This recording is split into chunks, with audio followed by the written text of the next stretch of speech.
하나님의 말씀 야고보서 4장 1절입니다. 야고보서 4장 1절. 우리 다 찾으셨으면요, 한 목소리로 하나님의 말씀을 읽습니다. 너희 중에 싸움이 어디로부터, 다툼이 어디로부터 나느냐? 너희 지체 중에서 싸우는 정욕으로부터 나는 것이 아니냐? 아멘. 자, 오늘 이 새벽에 내 안에 은밀한 죄를 비추시는 하나님의 말씀 앞에 저희들이 정직하게 하나님의 은혜를 구하는 시간을 좀 가졌으면 합니다. 자, 우리는 흔히 우상 숭배라고 하면 우리는 어떤 생각이 드나요? 우상 숭배. 우리가 성경을 읽었던 고대에는 나무, 달, 그죠? 자연을 섬겼던 내용들을 보게 됩니다.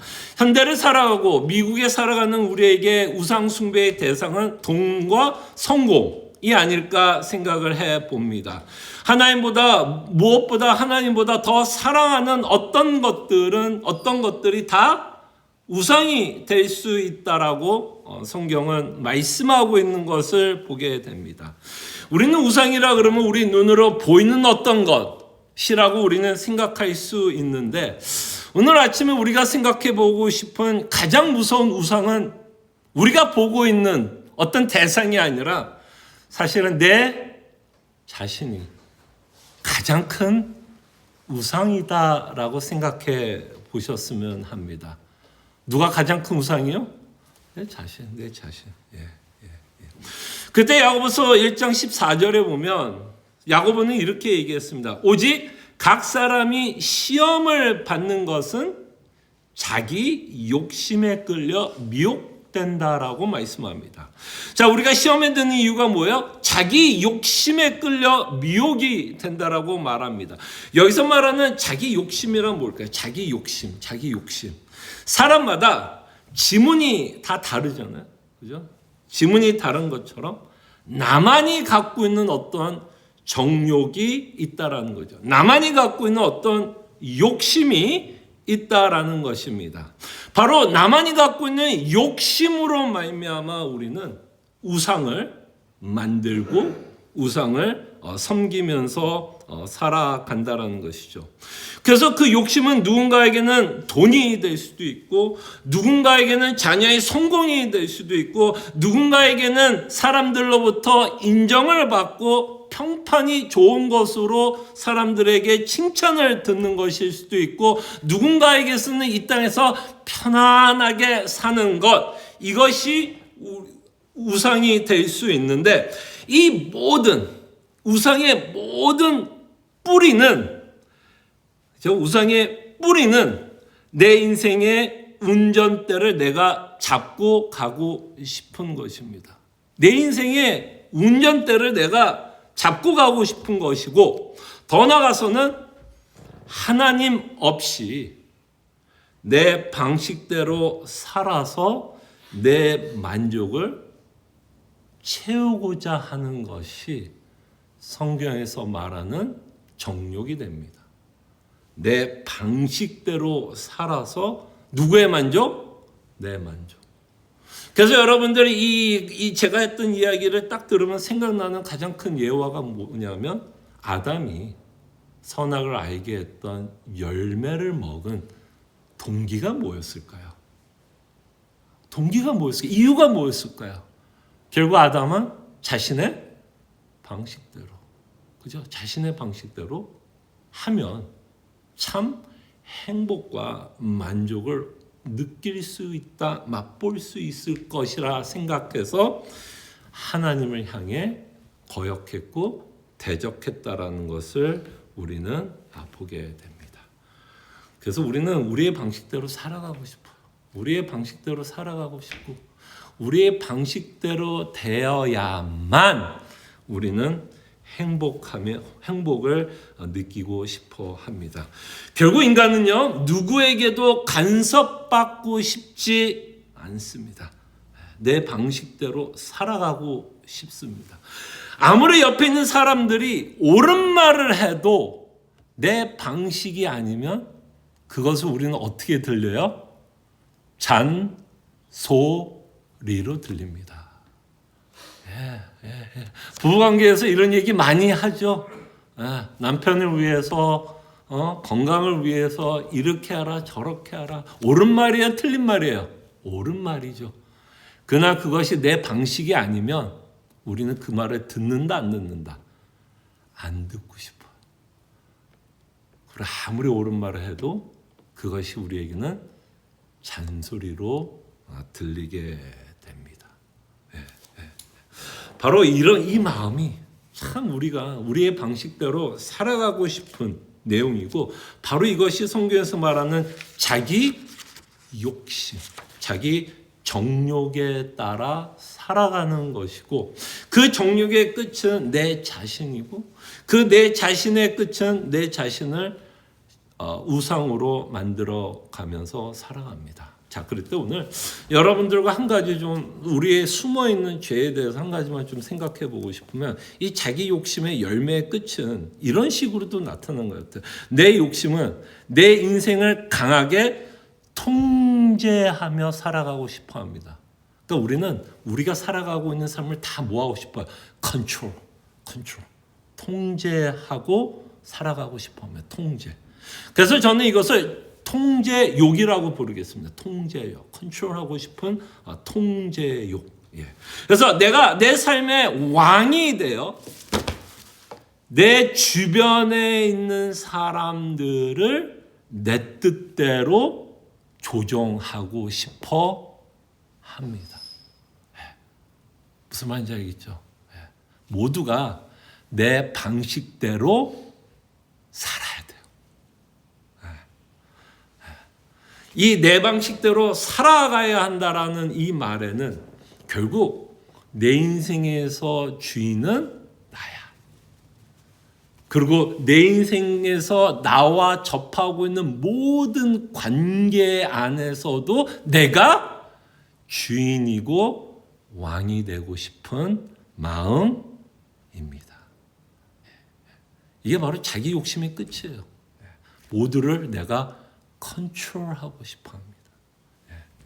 자, 근데 이 통제욕은 자기만 통제하면 괜찮아요. 자기만 자기 방식대로 살아가면 상관이 없는데, 이 자기 방식을 우리는 어떻게 하죠?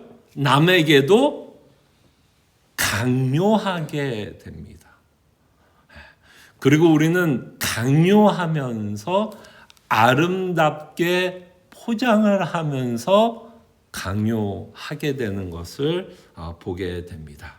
자, 이렇게 자기 방식으로 누군가에게 강요하게 되면 사실 인간관계는요, 그때부터 깨지기 시작합니다. 깨질 수밖에 없어요. 왜? 내가 내 방식이 있다면 상대도 상대방의 방식이 있을까요? 없을까요? 상대방도 자신의 방식이 있어요.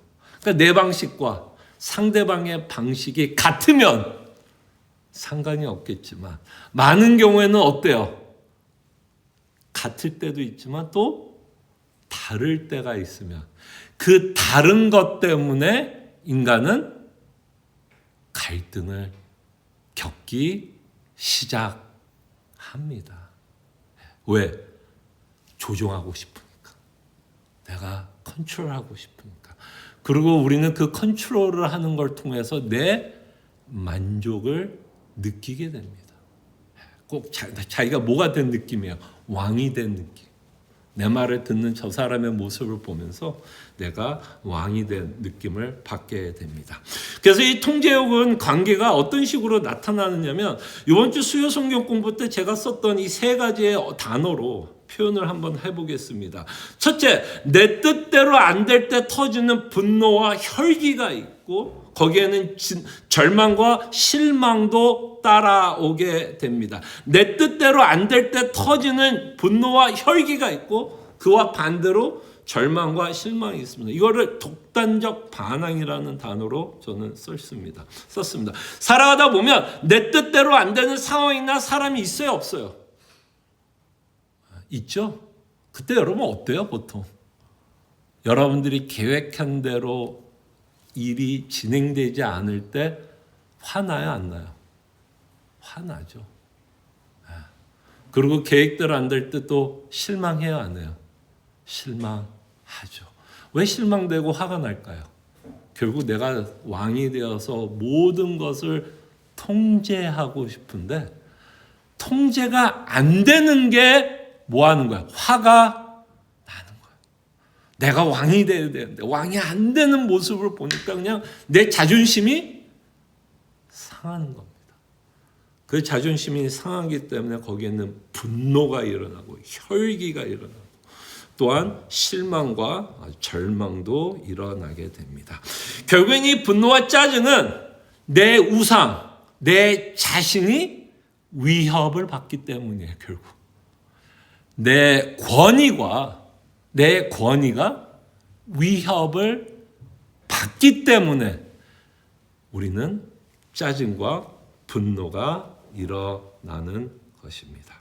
자, 그럴 때 인간관계 안에서 특별히 우리 가정 안에서 벌어지는 일을 좀 생각해 보시면 가상을 얘기하는 건데 예를 들어서 가정에서 아버지는 때로는 이런 모습을 보는 아버지를 보게 됩니다. 폭력적인 말과 혈기로 대하는 아버지를 보게 됩니다. 근데 이렇게 폭력적인 말과 혈기를 보이는 이유 중에 여러 가지 이유 중에 하나가 뭘까요? 자기의 뜻대로 하고 싶어서 사람을 조종하는 데 있어서 가장 쉬운 방법이라 그럴까요? 뭐가 있어요? 분노로. 그래서 분노함으로 그 부인이던 자녀를 뭐하게 만들어요? 두렵게 해서 결국에는 뭐를 하려고 그러는 거예요? 너는 내 말 들어. 분노를 했더니 우리가 평생 배운 거예요. 내가 화를 냈더니 저 사람이 내 말을 듣는 거예요. 그러다 보니까 우리도 모르게 그게 학습되었다 안 되었다? 학습이 된 거예요. 그래서 사람을 조종하기 위해서 이렇게 화를 확 내버리면 이 사람이 내 말을 듣는구나. 그런 식으로 나타나는 것을 우리는 보게 됩니다. 그래서 우리나라에서 가장 보여주는 이 통제력을 보여주는 문화가 뭐냐면 가부장 제도입니다. 여러분 가부장 한번 생각해 보세요. 뭔지 알죠? 가부장이 뭔지. 그건 우리의 문화이기도 하고 정서입니다. 이 가부장이 갖고 있는 이 문화라는 게 무서운 게 뭐냐면 우리가 살아왔던 문화이기 때문에 거기에 대해서 우리는 양심의 가책을 못 느껴요. 다 그렇게 살아왔어. 그렇게 다 살아왔기 때문에 그렇게 해도 괜찮아라는 생각을 하게 됩니다. 우리는 평생 가부장 아래서 살아왔기 때문에 아버지는 그래도 돼 라는 생각을 하게 되지만 사실 가부장 제도가 갖고 있는 건 뭐야? 포장해버리는 거죠. 인간이 갖고 있는 통제력을, 통제욕을 이 가부장이라는 또는 권위주의라는 단어로 포장해서 우리는 이야기합니다. 권위주의의 끝은 뭐예요? 결국 권위주의 끝은 뭐예요? 너는 내 말 들어라. 그래서 이 권위주의의 끝을 보여줬던 거에 뭐예요? 여러분 뭐 군대를 다녀왔다면 느꼈겠지만 여러분 학교 다닐 때 어땠어요? 이 권위주의의 끝은 진짜 학교에서 저도요. 뭐 가끔 제가 농담을 해서 얘기하지만 저도 학교 다니면서 참 많이 맞았어요. 저 굉장히 장난꾸러기여서 참 많이 맞았어요. 근데 선생님 왜 때릴까요? 결국 사랑임에 진짜 사랑임이에요? 아니죠. 뭐예요 결국? 왜 때려요? 통제하고 싶으니까, 컨트롤하고 싶으니까. 너는 내 말을 들어야 되니까. 그런 식으로 나타나게 됩니다. 자, 그럴 때 만약에 예를 들어서 아버지가 가부장이라고 합시다. 굉장히 권위주의예요. 그럼 자기가 갖고 있는 권위로 자녀를 억압하려고 할 것입니다. 그럼 자녀는 어떨까요, 여러분? 자녀도 죄인이 아니에요. 죄인입니다. 그럼 그도 자기만의 방식이 있을까요, 없을까요? 자기의 방식이 있을 겁니다. 그럼 아버지가 누르러 합니다. 자기의 권위로 누르러 하고 자녀를 통치하려고 그럽니다. 그럴 때 자녀는 자기의 방식이 있다면 거기에 대항을 할까요, 안 할까요? 대항을 하게 됩니다. 뭐 예를 들자면 뭐 우리가 공감할 수 있는 내용은 아닐지 모르지만 자녀가 컴퓨터 게임을 너무 하고 싶어요. 그럼 부모는 보통 어떻게 하고 싶어요? 매일 해. 컴퓨터 게임 매일 해. 그냥 24시간 해. 그럴 부모가 어디 있어요? 어떻게 하든 못하게끔 하겠죠. 어쨌든 규율을 줄까요, 안 줄까요? 규율을 주려고 하겠죠. 거기에 자녀는 뭐 할까요? 보통 자녀들 어때? 아유, 우리 부모님이 이렇게 법칙을 세워줬으니 감사합니다. 지키겠습니까? 아닙니까? 아니면 반항을 해요. 태양하잖아요. 그게 우리가 소위 말하는 사춘기예요. 이 사춘기를 너무 우리는 뭐 호르몬, 뭐 시대가 되면 그런 게 아니라 사실 사춘기는 뭐냐면 반항이 뭐냐면 결국 뭐예요? 그 자녀도 결국 그 안에서 뭐 하는 거예요? 죄가 싹 트는 시기예요. 결국에 자기의 방식대로 나는 컴퓨터 게임 하고 싶은데 왜? 컴퓨터 게임이 나에게 행복을 주니까 기쁨을 주니까 이게 나한테 기쁨을 주는데 부모는 그걸 못하게 한다고 하니까 그 지키고 싶을까 안 지키고 싶을까요? 안 지키고 싶죠. 그러니까 끊임없이 부모에게 대항을 하게 됩니다. 그러니까 결국 인간관계 또는 가족 안에서도 우리가 불안하고 힘든 이유는 다 그 안에서 다 뭐예요? 자기의 방식대로 살아가고 있는 것을 보게 됩니다.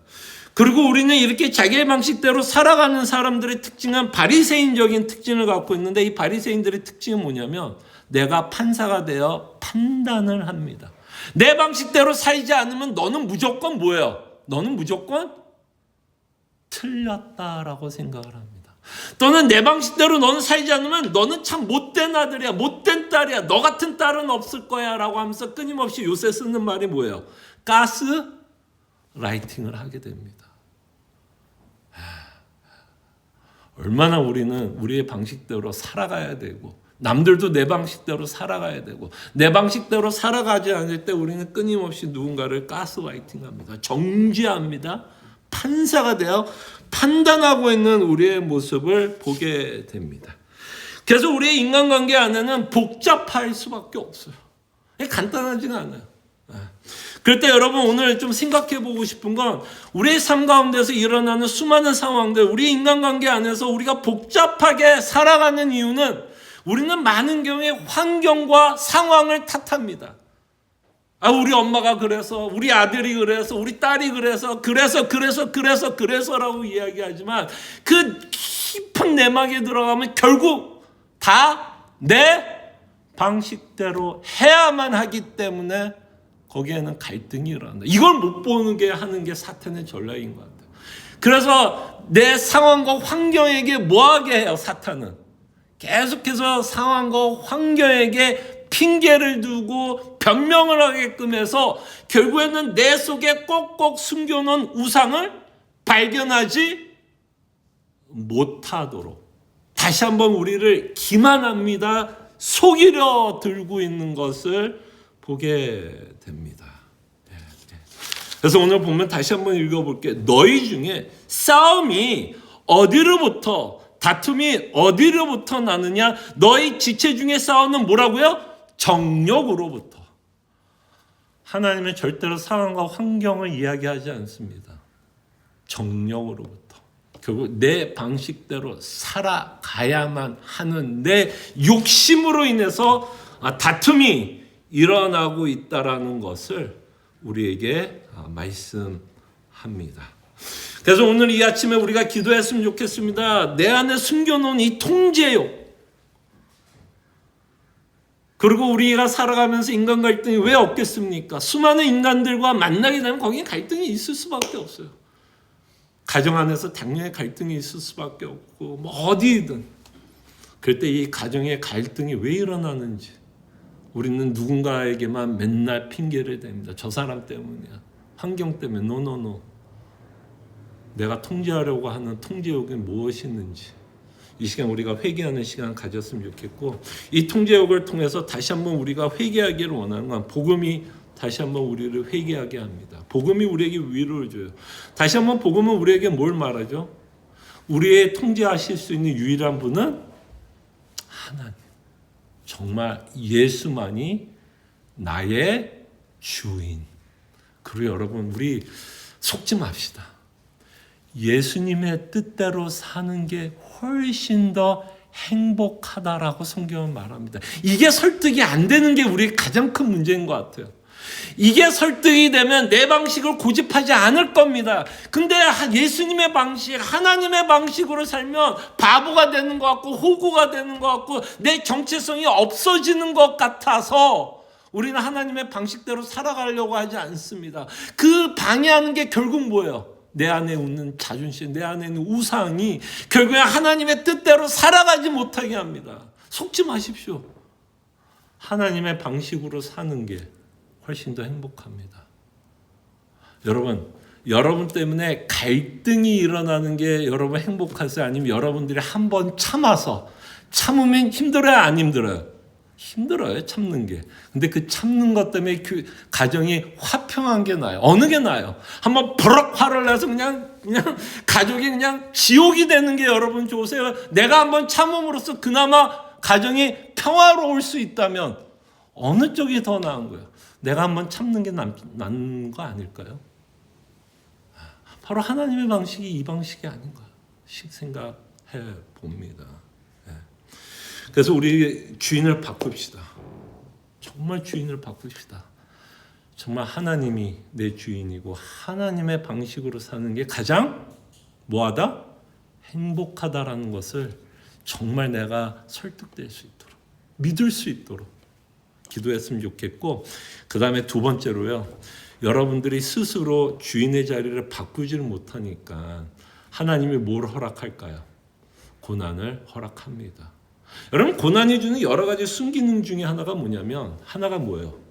내가 참 연약하다라는 것을 깨닫게 합니다. 그 연약함이 결국 통제력과 어떻게 연결이 될까요? 내가 모든 상황을 다 통제할 수는 없구나. 난 그럴 수 있을 거라고 생각하는데 고난을 통해서 답이 없는 문제를 만남으로써 이게 내 뜻대로 살 수 있는 것이 내 인생이 아니구나. 그러므로 우린 뭘 배워요? 겸손을 배우게 합니다. 그래서 여러분 인생 가운데서 지금 뜻대로 안 되는 거 있어요? 감사하십시오. 여러분들의 통제의 욕을 지금 하나님이 꺾으시는 거예요. 꺾으시는 거. 그게 꺾여야 예수님이 내 주인이 되니까 꺾으시는 거예요. 그래서 그 순기능 잊지 마시고 정말 이 시간에 함께 기도했으면 합니다. 우리 안에 있는 통제욕이 뭔지 드러내질 수 있도록 기도했으면 좋겠고, 우리 복음을 믿으시다. 하나님이 내 주인이고 주인의 뜻대로 살아갈 때 우리가 가장 행복할 수 있다는 게 정말 믿어질 수 있도록, 그리고 혹시 여러분 가운데 지금 어려운 일이 있다면 그냥 불평과 불만, 또 내가 이거 통제해야 돼 이게 아니라 정말 내가 연약한 자구나, 정말 내 인생을 내가 통제할 수 있는 자가 아니구나, 정말 겸손함을 배울 수 있도록 이 시간 하나님께 기도하는 시간 갖도록 하겠습니다. 기도합니다. 주님, 다시 한번 우리 안에 있는 죄를 들춰내 주기를 원합니다. 정말 자기 욕심이 뭔지를 깨닫게 해주시고, 혹시 우리 인생을 내가 끊임없이 통제하고자 하는 욕심이 있습니까? 모두가 내 방식대로 살아가야 한다라는, 내가 주인이 되어야 살아가야 되는 그런 죄의 정욕을 갖고 살아갑니까? 이제는 내려놓게 하여 주시옵소서. 하나님이 내 주인이시고 하나님의 방식대로 살아가는 것이 훨씬 더 행복하고 기쁘다라는 것을 정말 우리가 실생활 가운데 느끼고 맛보게 하여 주시옵소서. 그리고 우리 가운데 아픔이 있습니까? 고난이 있습니까? 해결하지 못하는 어떤 문제가 내 앞에 있습니까? 그럴 때 주님, 분노만 하고 화내는 것으로 끝나는 게 아니라 정말 하나님께서 우리를 겸손케 하기 위해서, 결국 내 인생의 주인이 내가 아니라는 것을 깨닫게 하기 위해서 때로는 하나님께서 우리에게 답이 없는 문제를 허락하고 있다는 것을 믿고, 주님, 이 고난들을, 아픔들을 또 잘 견뎌 나가게 하여 주시옵소서. 이제 하나님, 우리에게 주신 수많은 기도의 제목을 가지고 주 앞에 나갈 때 참 이 기도하는 이 시간이 우리에게 가장 즐거운 시간, 정말 은혜의 수단이라는 것을 믿을 수 있는, 설득될 수 있는 귀한 시간이 되게 하여 주시옵소서. 주님 감사하고 살아계신 예수 그리스도 이름으로 기도합니다.